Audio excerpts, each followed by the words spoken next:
দিক থেকে রোজা রাখতে হবে। এখন রোজা রাখতে হবে, সবই করতে হবে, তো প্রত্যেকের সবক গুলিয়ে ঠিক রাখতে হবে। বাদ ইশা, বাদ ফজর, দুরূদ শরীফ এটা ঠিক রাখতে হবে, পাঁচান পাঁচটা ঠিক রাখতে হবে। এখন রোজা রাখতে হবে, আমল করতে হবে, ঠিক আছে, দোয়া করতে হবে, কিন্তু কবুল করাইতে হবে। ক্লাস না থাকলে তো কবুল হয় না, কেমনে হবে? সারাদিন আমল করলো, কবুল হইল না, তো কেমন হইল? আখলিস দিন আগে একফিকাল আমলুল কলিল, দিনের মধ্যে খুলুসিয়ত পয়দা করো, অল্প আমলই যথেষ্ট। এখন নূরে মুজাসসাম হাবিবুল্লাহ হুজুর পাক সাল্লাল্লাহু আলাইহি ওয়াসাল্লাম সম্মানার্থে উম্মতকে অনেক সুযোগ দেওয়া হয়েছে। এটা এখন ইমানদার মুসলমানরা কোনো সুযোগ গজরি করে না, নাউযুবিল্লাহ। প্রতি মাসে প্রায় কত সুযোগ সুবিধা। এই রমজান শরীফ গেল, ঈদ গেল, এখন আবার এই জিলহজ শরীফ মাসে এই 10 দিন অনেক ফজিলত। ইয়া দিল সিয়ামু কুল্লি মিন সিয়ামে সানা, কিয়ামু কুল্লি মিন কিয়ামে লাইলাতুল কদর। প্রতি একদিনের রোজার ফজিলত অন্য সময় 1 বছরের সমপরিমাণ। সুবহানাল্লাহ। প্রতি রাত্র 10টা রাত্র 10টা শবে কদরের সমপরিমাণ। এখন মানুষের তো উম্মতের সুযোগ সুবিধা কম দেওয়া হয় না। আল্লাহ বললেন কুনতুম খায়রা উম্মাতিন উখরিজাত লিন-নাস, তোমাদেরকে সমস্ত শ্রেষ্ঠ মুসলিম মনোনীত করা হয়েছে। সুবহানাল্লাহ। শ্রেষ্ঠ কোনো যোগ্যতা আছে কারো? যোগ্যতা তো নাই। একমাত্র নূরে মুজাসসাম হাবিবুল্লাহ হুজুর পাক সাল্লাল্লাহু আলাইহি ওয়াসাল্লাম উম্মত হওয়ার কারণে এই শ্রেষ্ঠত্ব। এই শ্রেষ্ঠত্ব বজায় রাখতে হলে তা'মুরুনা বিল মা'রুফ ওয়া তানহাউনা তু'মিনুনা বিল্লাহ, সৎ কাজ আদেশ করতে হবে, বদ কাজ নিষেধ করতে হবে, খালিস ঈমান আনতে হবে। খালিস ঈমান আনবে কোত্থেকে? খালিস ঈমান আনতে পারবে না। এটা হচ্ছে বায়াতের জিকির আজকার করলে ইখলাস পয়দা হলে তখন খালিস ঈমানদার হবে। আল্লাহ বললেন ইয়া আইয়ুহাল্লাযিনা আমানু আমিনু, ঈমানদার ঈমান আনো। ঈমানদার ঈমান আনবে কোত্থেকে? ঈমান তো এনেছে, অর্থাৎ মুমিনে কামেল হও। মুমিনে কামেল হইতে হবে, এরপরে সৎ কাজ আদেশ করতে, অর্থাৎ সুন্নত মোবারক আদেশ করতে হবে, আর বদ কাজ সমস্ত বেদাত বেশরাত আছে সব নিষেধ করতে হবে। তাইলে উম্মতের শ্রেষ্ঠত্ব বজায় থাকবে। এই শ্রেষ্ঠত্ব সে বজায় রাখতে পারবে না যদি তার ইখলাস না থাকে, তাহলে কি করে হবে? যে ইখলাস বজায় রাখতে পারে তখন তার জন্য শ্রেষ্ঠ থাকবে। আমরা কি করে?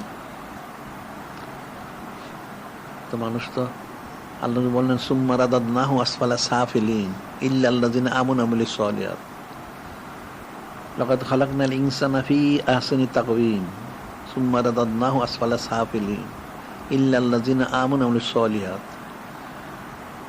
এই মানুষকে আল্লাহ বলেছেন আমি অনেক ক্ষুদ্রতম সৃষ্টি করেছি, সমস্ত সৃষ্টির মধ্যে সবচেয়ে শ্রেষ্ঠ উত্তম সৃষ্টি হচ্ছে মানুষ। এবং বলতে এরপরে এই মানুষগুলি যদি ঈমান না আনার আমলে চলে না, তাহলে সৃষ্টির নিকৃষ্ট হয়ে যায়। নাউযুবিল্লাহ। ওটা অন্য হচ্ছে ইন্না শাররাদ দাওয়াবি ইনদাল্লাযিনা কাফারু ফাহুম লা ইউমিনুন। সৃষ্টির নিকৃষ্ট হচ্ছে যারা কাফের, ঈমান আনে না। নাউযুবিল্লাহ। আবার বলা হচ্ছে ইন্নামাল মুশরিকুনা নাজাসুন, সমস্ত মুশরিক যারা তারা নাপাক, অপবিত্র। নাউযুবিল্লাহ। মানুষ সৃষ্টির শ্রেষ্ঠ যদি সে ঈমান আনতে পারে, আমলে চলে করতে পারে। যখন সে ঈমান আনবে না, আমলে চলে করতে, তখন সে আবার সৃষ্টির নিকৃষ্ট হয়ে যায়। নাউযুবিল্লাহ। সৃষ্টির শ্রেষ্ঠ তো মানুষকে করে, তার মধ্যে করা হচ্ছে নূরে মুজাসসাম হাবিবুল্লাহ হুজুর পাক সাল্লাল্লাহু আলাইহি ওয়াসাল্লাম উম্মতকে আরো শ্রেষ্ঠ করা হয়েছে। এই শ্রেষ্ঠত্ব বজায় থাকতে হলে তার তামুগিরি করতে হবে, তার ইখলাস অর্জন করতে হবে, খালিস ঈমান আনতে হবে, আমলে চলে করতে হবে। ইখলাস অর্জন করবে কিভাবে? করতে তো পারবে না। বায়াত নাই, জিকির নেই, ফিকির নেই, কেমনে হবে? বাদ ইশা, বাদ ফজর, দুরূদটা ঠিক রাখতে হবে, পাঁচান পাঁচটা জারি করতে হবে পর্যায়ক্রমে। কম পক্ষে হচ্ছে সুলতান স্কার প্রথম স্তর পৌঁছতেই হবে, এটা পর্যায়। এটা পৌঁছলে মোটামুটি সে এক অবস্থায় পৌঁছলে একটু আস্তে আস্তে কোশিশ করুন, আর নিলে তো সে কখনই শ্রেষ্ঠত্ব তার বজায় রাখতে পারবে না। তাহলে তো একদম সৃষ্টির নিকৃষ্ট হয়ে যাবে। নাউযুবিল্লাহ। তো অনেক সুযোগ সুবিধা দেওয়া হয়েছে, সারা বছর অনেক সুবিধা, আবার আইয়ামুল্লাহ শরীফগুলি অনেক ফজিলত। তো মানুষের কোনো আমলই নেই, এদের এই সমস্ত বিষয়গুলি তারা কোনো খবরই রাখেন না। নাউজুবিল্লাহ। এক লোক দুনিয়ায় চাকরি করে, ব্যবসা করে, খেত খামারে, কোনটা তার লাভ বেশি সেখানে সে যায়। এক চাকরি ছেড়ে আরেক চাকরি নেয়, এক ব্যবসা ছেড়ে আরেকটা ব্যবসা করে, আবার খেত খামার করে যেই ফসলগুলি করলে বেশি লাভ হয় সেগুলি করে। এই দুনিয়াবি লাভের জন্য সে সারাদিন কোশিশ করে, কিন্তু দিনই লাভের জন্য তার অন্তর ইসলাহ করা, মহব্বত, মারেফত, নিজবোধ করবা তাছিলের যে বিশেষ খেলতে সে কোশিশ করে না। নাউজুবিল্লাহ।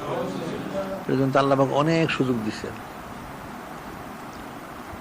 এই সুযোগগুলি সদ্ব্যবহার করতে পারলে তখন ফায়দা লাভ করবে, যদি সদ্ব্যবহার করতে না পারে তাতে কোনো ফায়দা নাই।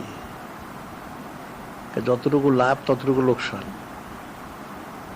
আখিরি উম্মত সর্বশ্রেষ্ঠ উম্মত যদি সে তার ঈমান আকীদা শুদ্ধ রাখতে পারে, আর যদি না তাহলে ঠিক তার উল্টাটা হবে, সবচেয়ে নিকৃষ্ট হবে। নাউজুবিল্লাহ।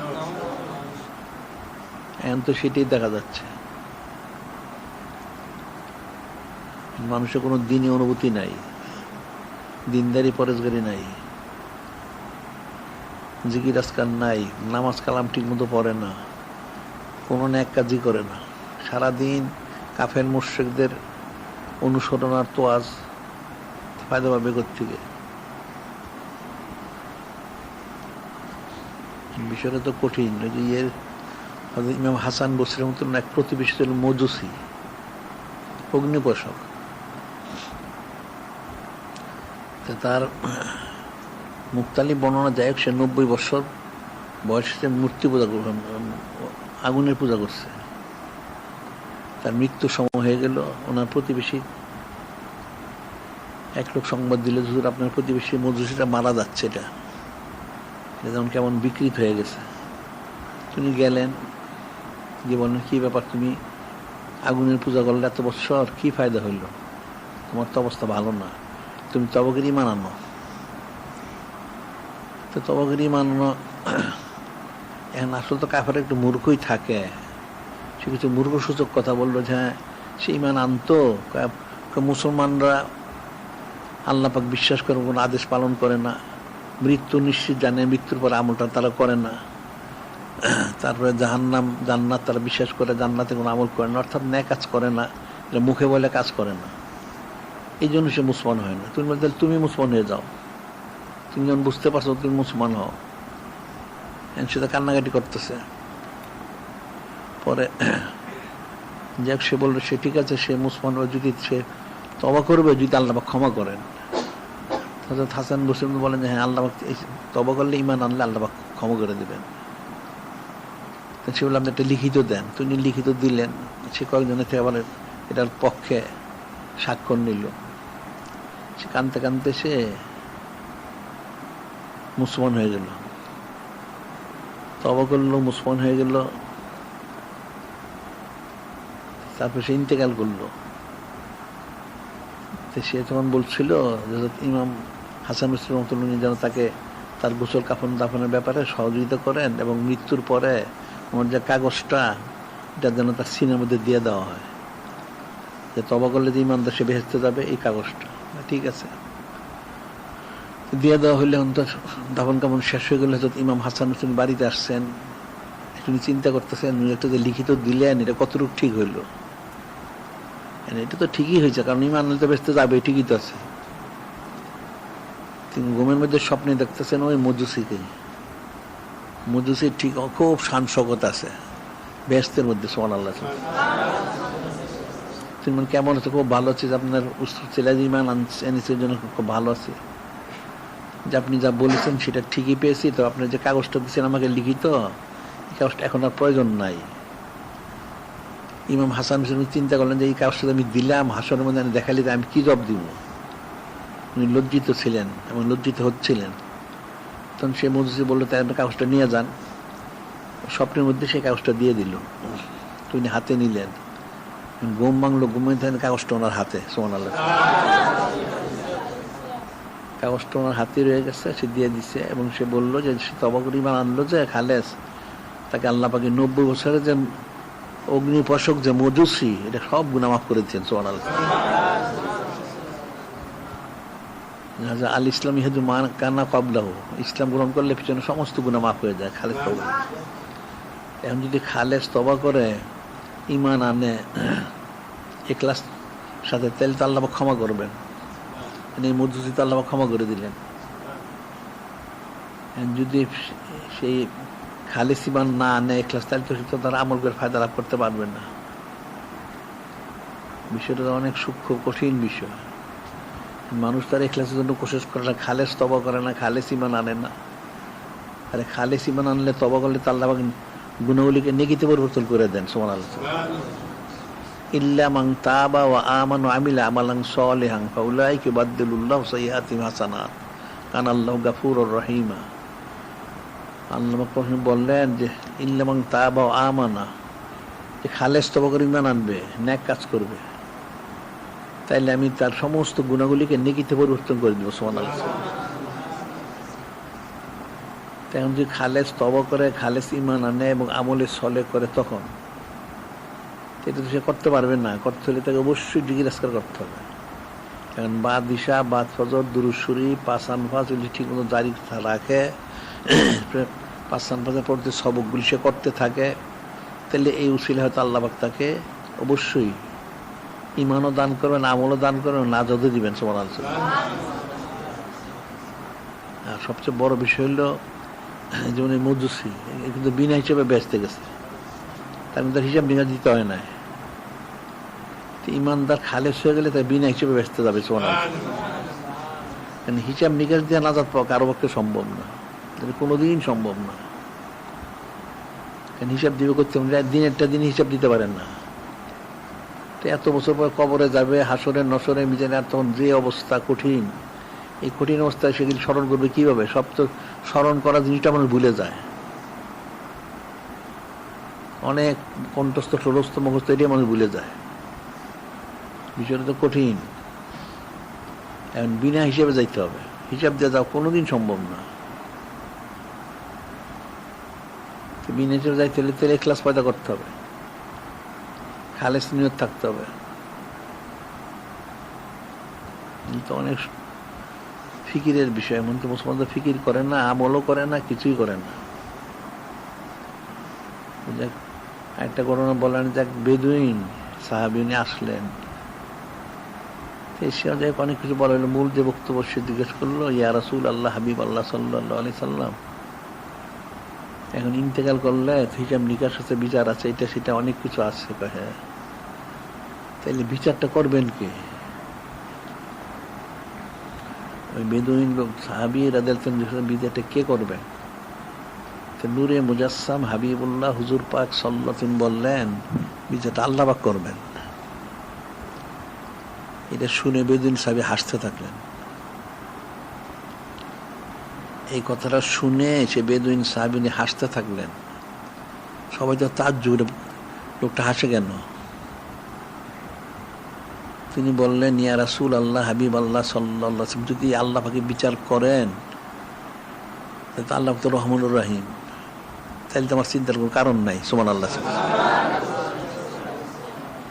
তুমি তো আমাকে অবশ্যই পদ্ধতি ফয়সালা করবেন। তাহলে আকীদা তো শুদ্ধ থাকতে হবে। ওই বেদুইন সাহেবের জন্য আকীদা তো শুদ্ধ, মানুষের বিশ্বাসটা থাকতো, বিশ্বাস তো নাই। আল্লাহ আমাদের কুদ্দুতি ফয়সালা করেন, সব গায়বী মদতে করেন, এই আকীদাটা তো থাকতে হবে। আকীদাই তো শুদ্ধ না। এত কিছু বলা হইলো বান্দাদের জন্য, উম্মতের জন্য, কিন্তু বান্দা উম্মতের কোনো খবরই নেই। নাউজুবিল্লাহ। সে নিজবত, কুরবত, মোহব্বত কোনোর জন্য সে কোশিশ করে না।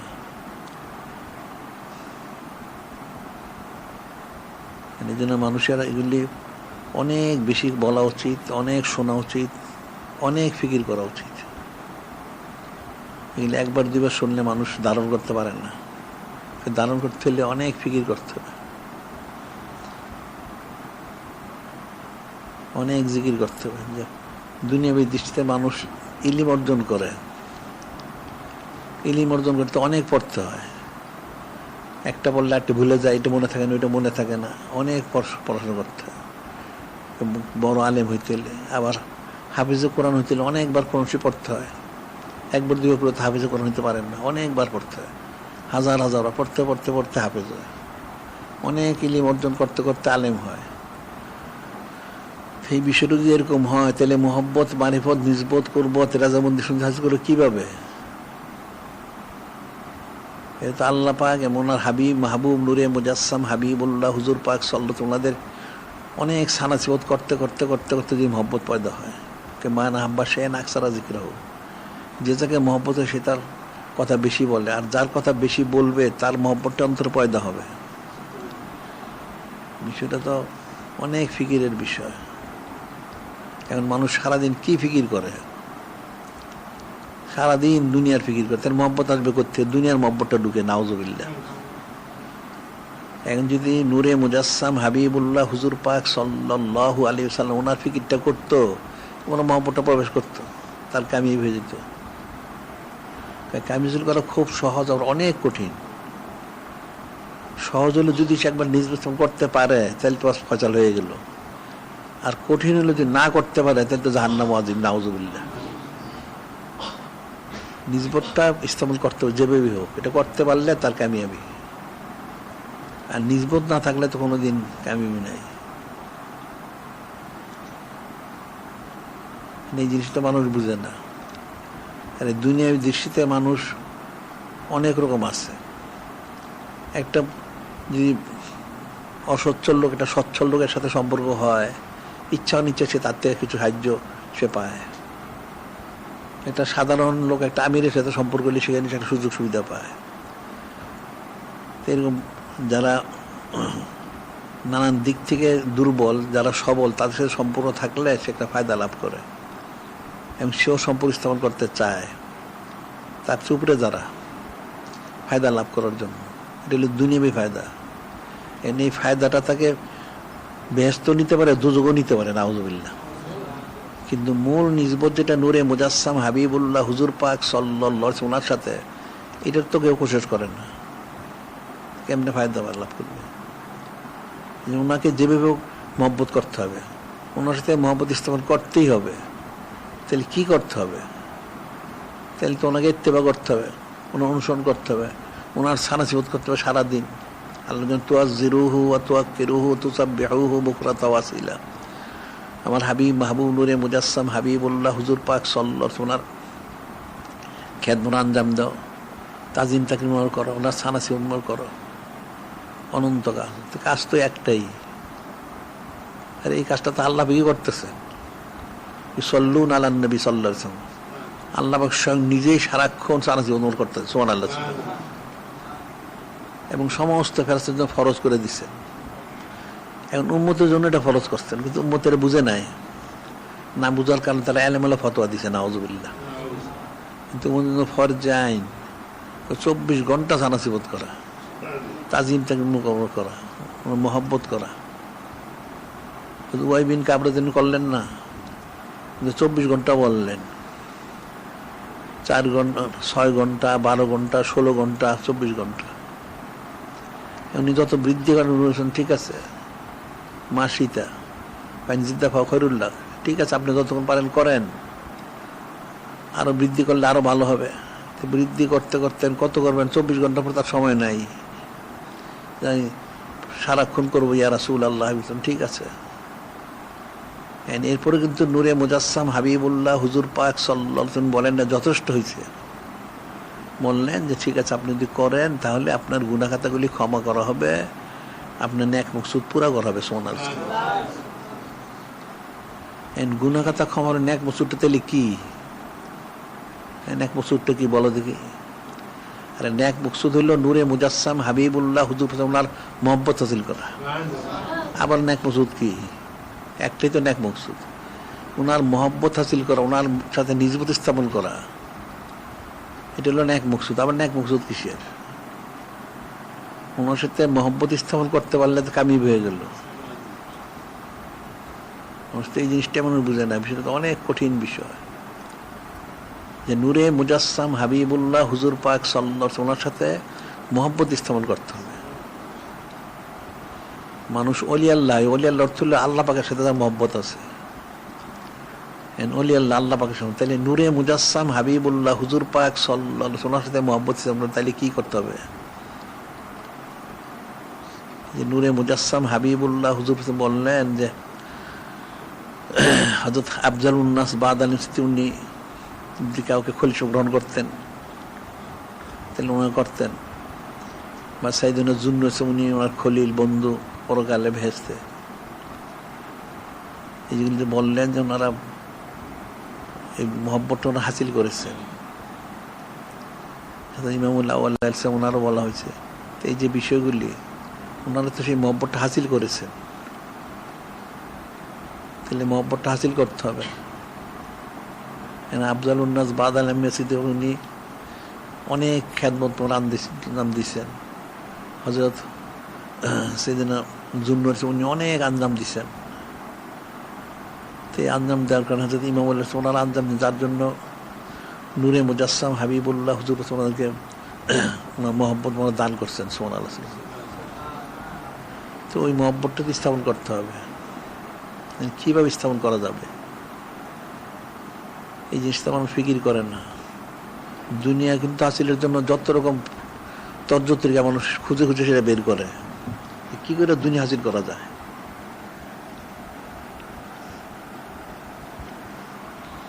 দুনিয়ার টাকা পয়সা কিভাবে কামাই করা যায়, বাড়িঘর বানানো যায়, সম্পদ করা যায়, এটা সারাদিন ফিকির করে বের করে। কিন্তু মহব্বত মারেফত নিজবত করবত রাজামন্দি সুন্দর হাসিল কিভাবে করা যায় এটা কিন্তু ফিকির করে না।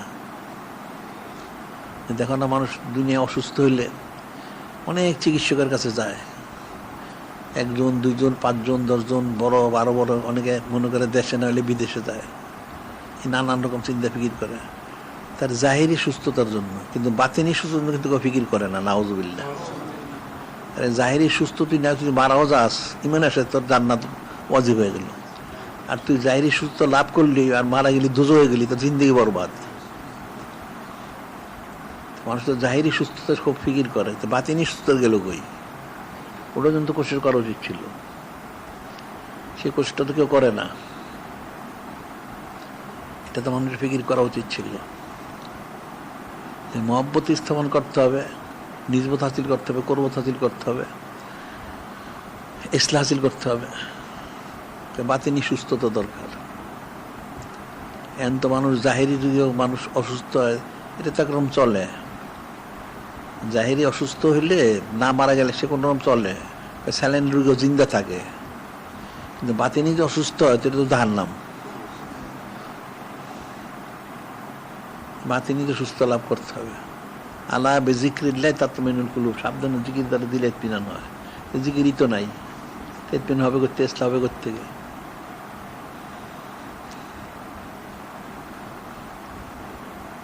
মানুষ আর এই সমস্ত এলমে তাসওয়ুফের মানুষ আলোচনা করে না, ইসলামের আলোচনা করে না, যাদের মানুষ জানেই না। সারা দেশে দেখো যত মানুষ আলোচনা করে, যত কিছু করে, এই ওয়াজ মাহফিল হয়, এটা জুমাতে আলোচনা করে, ইসলাম তো কোনো আলোচনা করে না, অপ্রয়োজনীয় আলোচনা করে, নানান রকম আলোচনা করে, দেখে দেখা যায় ইমান দ্বারা কুফরির দিকে যায়। নাউজুবিল্লাহ। নিজবত স্থাপন হবে কোথায়, বরং নিজবতটা নষ্ট হয়ে যায়। নাউজুবিল্লাহ।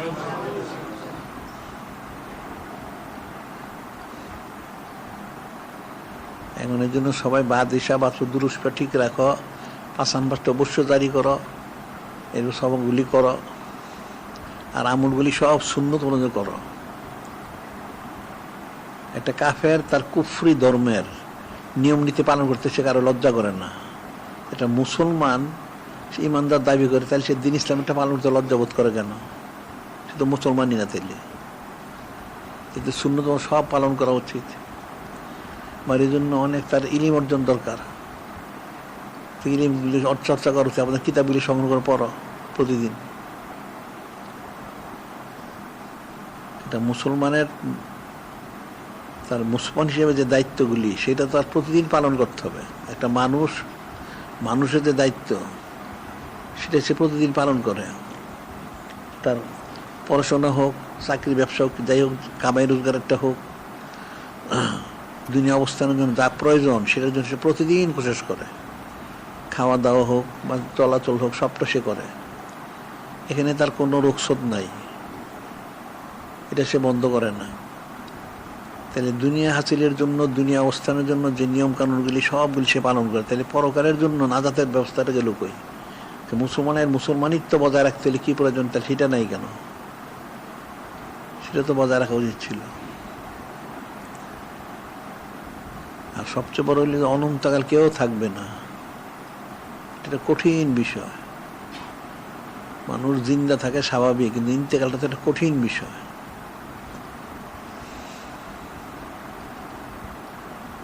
যাদের ইন্তেকাল হয়ে গেছে এটা বুঝতেছে, অন্য কেউ এটা বুঝবে না। যদি ইন্তেকাল হয়ে সে নাজাত পেয়ে থাকে তাহলে তো ভালো, আরামিত আছে। আর যদি নাজাত না পায় তাহলে তো কঠিন অবস্থা।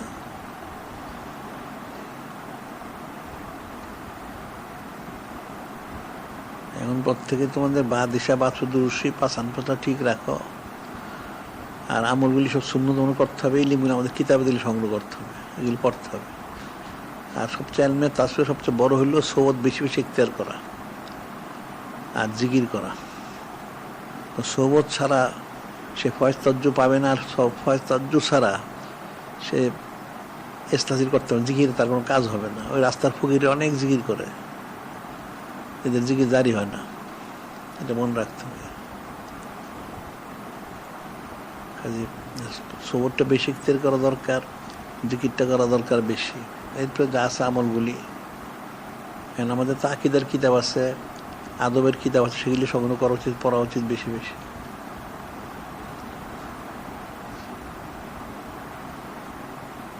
এখন সামনে আজকে 23 তারিখ, তাইলে পয়লা জিলুস শরীফ থেকে তাহলে তো রোজা রাখতে হবে। আবার রাত্রে দোয়া তো আমরা প্রতিদিনই করি, দোয়া তো কোনো বাদ দিই না, তো কম বেশি আর কি, প্রতিদিন আমরা দোয়া করি। তো বলতে গেলে দোয়া তো আমরা কিছু বাদ দিই না, সবটাই বলি।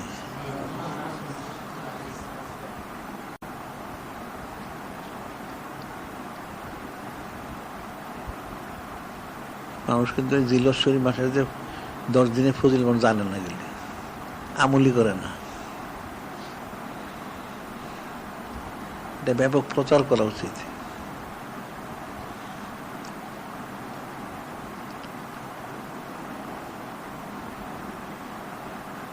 লেখালেখি করার মাধ্যমে, বলা বলি করার মাধ্যমে প্রচার করা উচিত।